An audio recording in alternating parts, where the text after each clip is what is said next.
Hey everyone, Kathy Jackson here.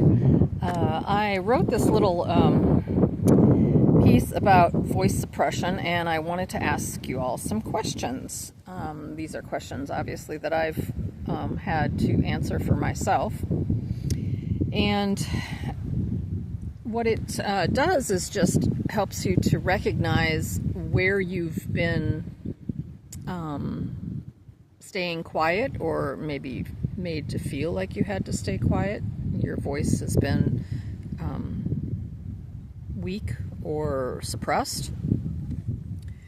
So just asking the question, how many doors didn't you go through because you didn't think they were for you? You didn't see that it was even possible for you. I know many times I had those experiences where it's like, oh, that's not even a thing for me. That's not even a possibility. Anyways, how many projections suppressed your voice, your power, your abundance, and dimmed your light? Made to feel small, weak, or unworthy. Playing the supporting character in someone else's life, while your life suffered keeping silent to stay in spaces that didn't value you, that competed with you or held power over you, using your feelings and needs like weapons against you, leveraging those feelings to keep you silent. So that's definitely a lot of my life was that experience. Because you feel like they have an advantage over you. So, for instance, the biggest experience for me was my daughter. She had the advantage of having grandkids, and that was her leverage, really, to keep me under her thumb, basically. If I didn't do things a certain way, she would eventually pull away, and then I was unable to see the grandkids.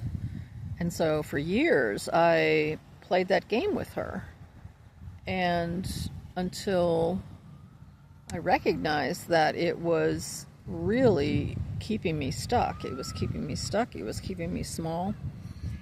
She did not honor me. She did not value me. She did not value my feelings.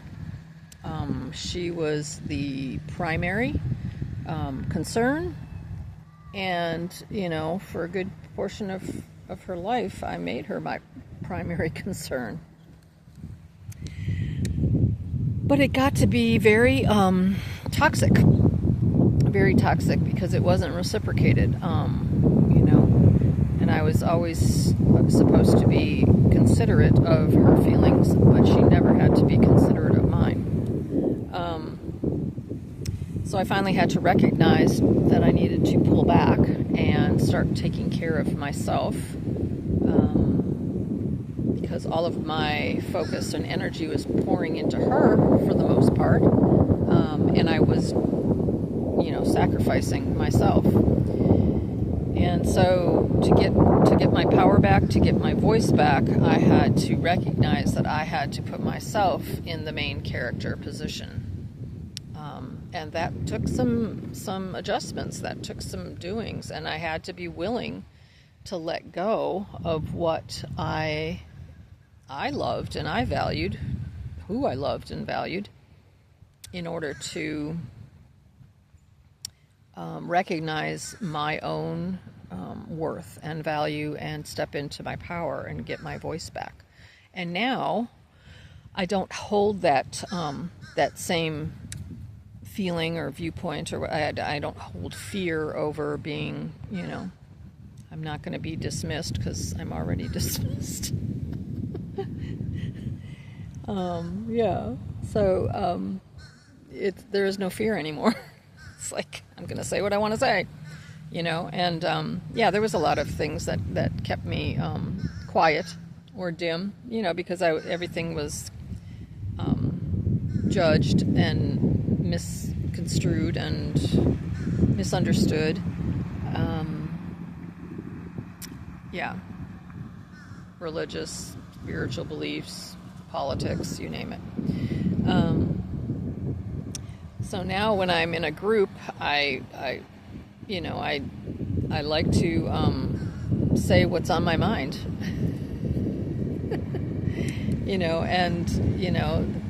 The groups that are for you or aligned with you, I mean, they're going to resonate with that, but not everybody resonates with the same thing. Anyways, I think that's it for my message today. I'm going to keep it short and sweet. But yeah, the questions are, are you playing the supporting character in someone else's life, or are you ready to step into main character mode? And that requires you to step up for yourself, speak up for yourself, and get your voice back. Don't let anybody cause you to fear your own ability to speak up for yourself. And nobody has that right. So it takes courage, it takes strength, but you can do it. If I can do it, you can do it. We all have the ability. It's just a matter of what we're willing to let go of in order to be able to do that. So that's it for today. I will check in with you again another time.